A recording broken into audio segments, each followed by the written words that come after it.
Alright guys, welcome to my little tutorial here on how to set up the basic portion of the FMC on the Pmdg Ngx.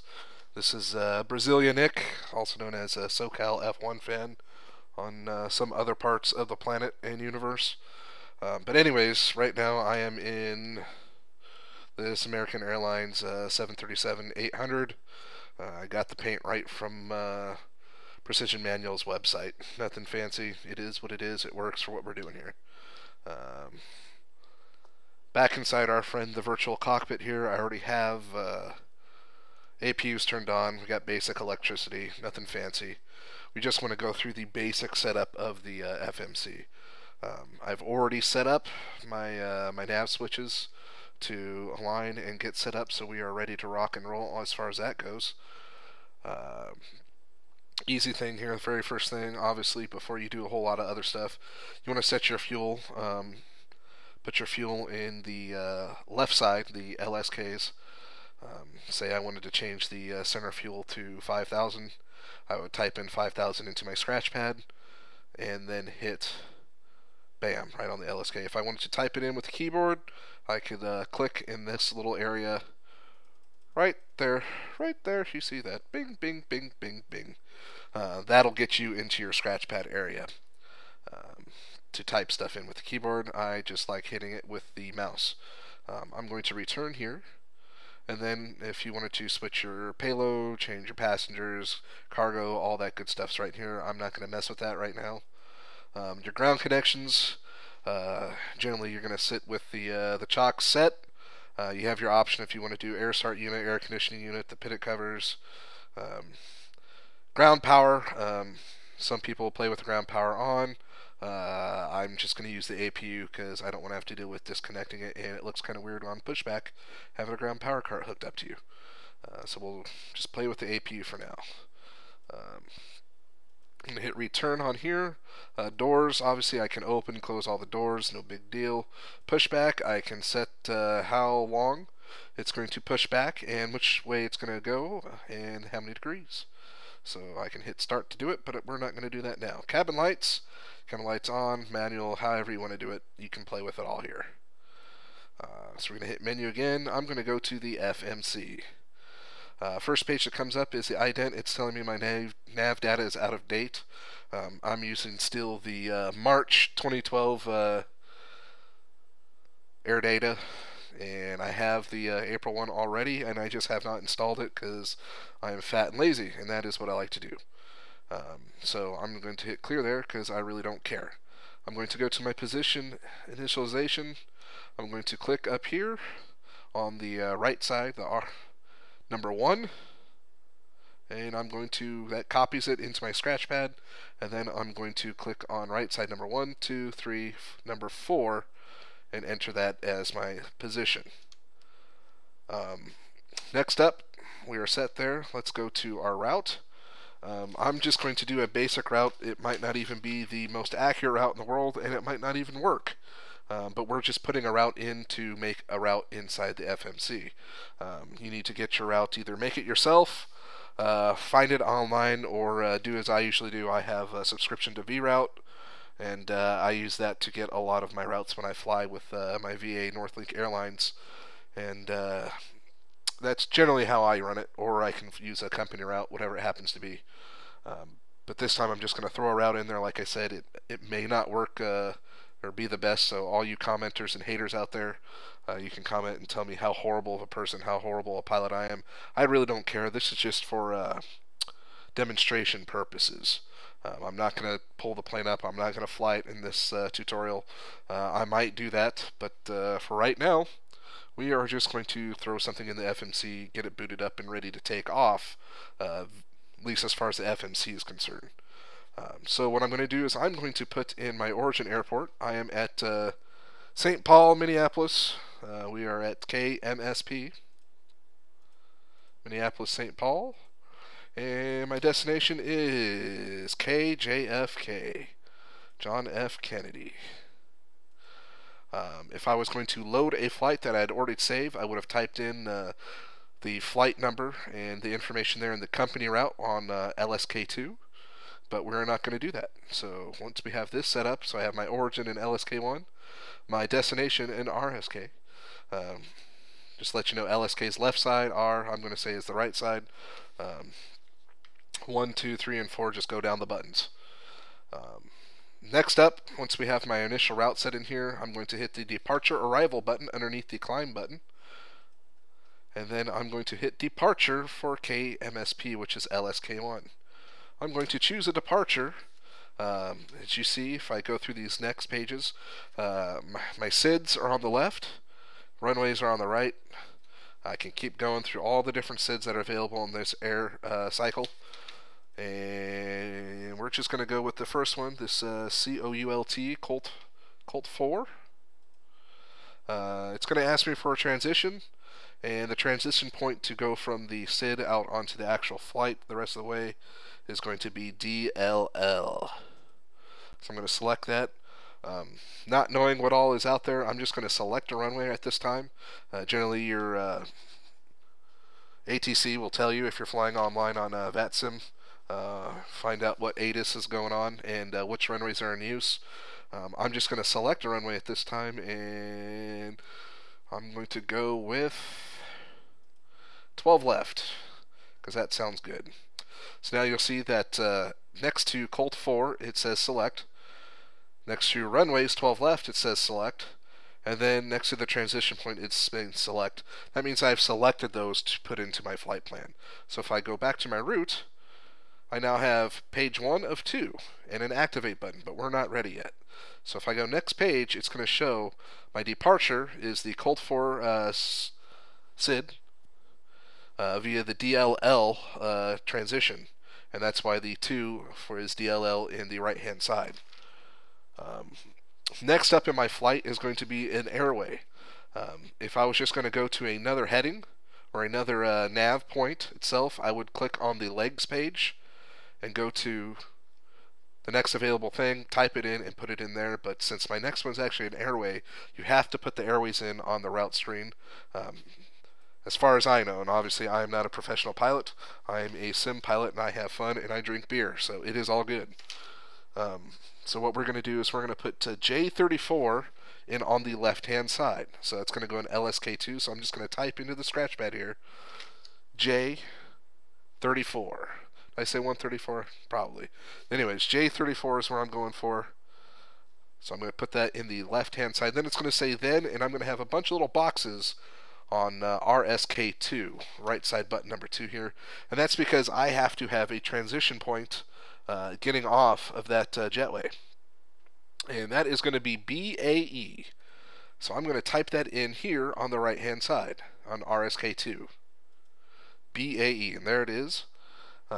My next thing is actually going to be another jetway. That's going to be J70. So I'm going to do the same exact thing, J70, and pop that in there. And then once again it pops up with all the boxes on RSK3 this time. And now I need to tell it where I'm hopping off, and that's going to be LVZ. LVZ. So I'm going to go LVZ into the scratch pad, LVZ into the FMC. Once again, if I was not hopping on these jetways, and I wanted to put in individual nav points, instead of doing this on the route page, I'd go one button underneath RTE where it says legs. I'd click on that, and then I type in whatever I'm going to type in into the scratch pad and put that on LSKs to add those in. On the RSK side of the legs page, this is where speed restriction, altitude restriction, such as that, you can place, and depending on what's in there, it might already be in there. You might have to put it in yourself if you're following real world flying techniques and real world navigation. But once again, like I said before, I am just putting this stuff in to get a flight plan in here and ready to go. Obviously, your flight plan, you'll have to know and dictate whether you have those speed restrictions or altitude restrictions to place into the legs page. And when I do a full tutorial on how from cold and dark all the way to landing, basic flight on here, I will edit those speeds and altitudes, but this is just really generic to get you up and flying for right now. So my route page, once again, if I go to page 2 here, I have Colt 4 departure to DLL transition onto J34, hopping off at BAE, then hopping onto the J70 airway, and hopping off at LVZ. At this point, I need to select an arrival to John F. Kennedy. And looks like I'm going to select Lendy 6 for this one. So once again, just like the departure, I have stars this time on the left and approaches on the right. So if I keep going, there's all sorts of Parch 1 and Rober and PWL. I'm going to go with Lendy 6. And then, because I am kind of weird, I'm going to go with, let's go 13 left on here. And like I said, you'd know when you come into ATIS and everything, you can change all these in flight to know where exactly you're going to land, or if you're flying offline, you can plan this all ahead of time with FS Commander or vRoute or whoever happens to do it. So that is how we're going to hop on there. So as you see, I have Lendy 6 is selected now. ILS 13 left is selected as my approach. Glide slope on, transition none. There might be a transition for this. I haven't looked at the charts yet. So, heck, this looks good to me. So now I'm going to go back to my route. We'll actually go to legs and make sure everything matches up here.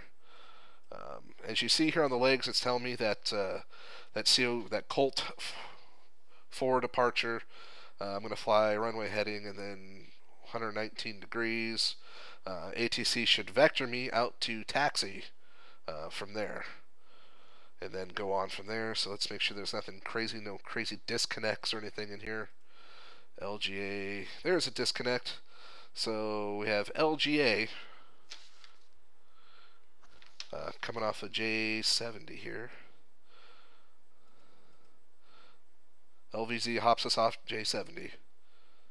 Then we go to Geno, Hardy, STW, Lendy for the Lendy 6 LGA, and then maybe Lendy 6 doesn't even connect with this. But a quick way to solve this is if you have these disconnects, obviously something doesn't match up in your flight plan. But I'm going to go direct from LGA to Telex. And to do that, I'm going to click on Telex. So that's LSK2. That's going to pop down here in my scratch pad now. And then I'm going to put it in this block area, the area that's kind of nothing there. It says route discontinuity. Bam! Look at that. No more route discontinuity. I have LGA flying a 137 degree down to Telex at 211 and then back to KSAN. That's kind of a crazy little turn there. That makes no sense whatsoever. But once again, you're going to know your own flight plan based on how you plan it. So you can use your judgment at that point where should be that disconnect. As you can see, it's already put in some height restrictions on the right hand side on our approach. You got 1,800 feet, 1,500 feet, runway 13, 62. If you miss approach, you're going to track 135 degree heading, stay at 600 feet for 2.7 miles, and then turn to your left to 075 for the 22.3 miles to DPK, and then obviously you'd hop back in from there. So I'm going to go back to the very first page of my route, and I'm going to activate this. And when I activate it, it's going to pop up on our the main panel over here. So I'm going to pull this to the side here, and we will see this thing pop up in action when I hit activate and execute. Bam! So I have this giant straight line heading out of MSP, and as you can see, we have something wrong here, because I go in a giant straight line and it just keeps going. So there's a discontinuity in my flight plan heading off these ATC vectors. In flight, you just change all the goodies to wherever you're going to go and hit direct when they say hit direct to taxi or direct to Colt. ATC will hand you off, but to make it nice and clear and simple on our screen here, I'm just going to take off and fly direct to taxi. So I'm going to copy taxi by clicking once on LSK3, because it's the third one on the left hand side. And then I'm going to pop it in number 1 here, LSK1, execute. As you saw, it popped up and said mod, where this says ACT now. So we are good. So, and obviously my flight plan has now changed to taking off and flying direct to taxi, Colt LMFRI, and we are good to go. Excuse me.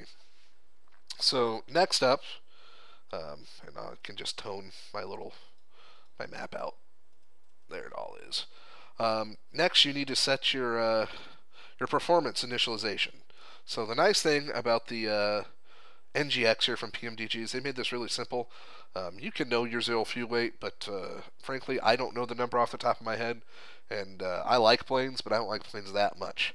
So they made it nice and simple. I can double click here on LSK3 to put in my zero fuel weight. So bam! Look at that, 121.8 is zero fuel weight, so that's cool. I don't need to know that. I can just double click. So thank you, PMDG, and thank you, Mr. Randazzo, and everyone else in Tabs, and everyone for being so cool and thoughtful as to make things easy for us. Next up, my reserves. I'm going to fly with 5.0. I'm going to type that in my reserves. Cost index of 25. It's a pretty natural real-world cost index, so I'll throw that in there. We're going to go with our flight level. Is going to go up in RSK1. For shits and giggles here. Uh-oh, I cussed. Excuse me. We're going to go with, we'll say flight level 370. I can go higher, but let's put that in there. So now that it says flight level 370, you'll see execute in the right-hand little corner just underneath the display itself. It says destination, DS, progress, or descent, progress. Excuse me, I'm sick, guys. Excuse me. Anyways, we'll hit execute. It's lit up. I'm going to execute. Bam! That's now in the system here. I'm going to go to the next page, N1 limit. This is where I can select a D-rated thrust takeoff, or I can tell the engines to act at a higher, different temperature settings. I'm just going to leave it be. We're going to go with a full thrust, 26,000 thrust takeoff. I can go D-rate to 24. Obviously, you need to know all your runway lengths, your weight, and all that stuff to make sure you can do a D-rated thrust takeoff. Not having planned all this out, I'm just making a movie here that I'm not going to play with those for right now. So I'm going to go to the next page, and that is takeoff. This is where you put in your takeoff references, your V-speeds. So, once again, they thought us to be pretty nice, Mr. Randazzo and everyone from PMDG. So, if I ever see you guys in an airport or anywhere else, you will get a couple beers from me because I can double click on CG. Excuse me. I'll probably cut that out because you guys don't want to hear me coughing all over the place. I've been sick. So I'm going to double click on CG and bam, I now know what my center of gravity is. I don't have to do some math. I don't have to have anyone figure it out for me. I'm lazy. I drink beer. It is now 23.3%. Flaps. Normal takeoff flaps here. 5 degrees of flaps. That's going to put that in. That's LSK1 for flaps. Double click on LSK3 for CG. Once again, LSK1 for flaps. As you see, I have a runway, so I've selected runway 12, so that's already in here. Next, I need to click once on RSK1, RSK2, and RSK3. This is going to put the V speeds into the primary flight display. So now I have V1. You see that up there? It says V1, 136, rotate 137. So we are good to go. So that is basically what you need to get set and take off and fly a really, really basic flight with the Pmdg Ngx in Flight Simulator X.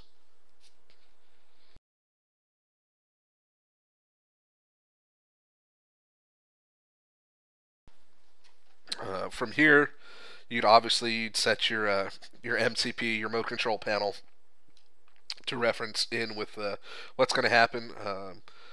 Obviously, I don't have. I'm not flying online. I'm not on VATSIM right now. And generally, I'll be honest, I don't fly a whole lot on VATSIM because I'm usually drinking a beer, or I got something else going on. I really don't want to sit online and talk to someone for 3 hours. If I'm doing a longer flight, I'm going to say my ATC is going to say, let's go with 15,000 feet. Climb, maintain 15,000 feet. Blah, blah, blah, blah. I'm going to set heading to the runway heading And I said 12 left. So I imagine, not knowing it off the top of my head because I don't have the chart in front of me, it's probably 120 something. So it's close to that. Um, Generally, you want to set this to V2 on your indicated airspeed hold. Their little MCP up here, Mach, whatever it is. I'm going to set it to 147. I'm going to flick my flight director on the captain's flight director on the FO, auto throttle on, vnav on, LNAV will hop on when I get up in the air and I start turning here. If you have everything set and ready to go right off from your runway and everything, LNAV will light up right here on the ground. But obviously, like I said, I haven't planned out this route 100%. It's just to make a movie here. But this will get you up and off the ground, make your heading towards taxi there. You can toss on your LNAV and then Command A to uh-oh, look at that. Turn the autopilot on. Didn't like that. But then you'd hit your Command A whenever you're ready. I know some people like to fly 500 feet off the ground. They're already up and they're setting up the autopilot ready to hop on. Generally, I like to hand fly everything up until about 10,000 feet, maybe a little bit higher or maybe a little bit lower depending on what's going on. But my rule of thumb is generally anything above 10,000 feet is pretty boring stuff because you're just climbing. It's not a whole lot of turning and making your marks or anything like that. It's pretty much you're climbing up to your cruise. And same thing on the descent. I like to hand fly from about 10,000 feet down. But anyways, that is it. Once again, this is Brazilianic with a real basic introduction to the Pmdg Ngx FMC. Once again, we can get into a whole lot more stuff on this, but this is just enough to get your average simmer up in the air and flying without having to know a whole shitload about what they're doing and all the crazy things, and they can grow from there. Real basic, get you up in the air, get you flying and having fun. Anyways, if you like it, or you want to see something else, or if you want to call me names, go ahead and comment down below, and yeah, let's go from there. Thanks, guys.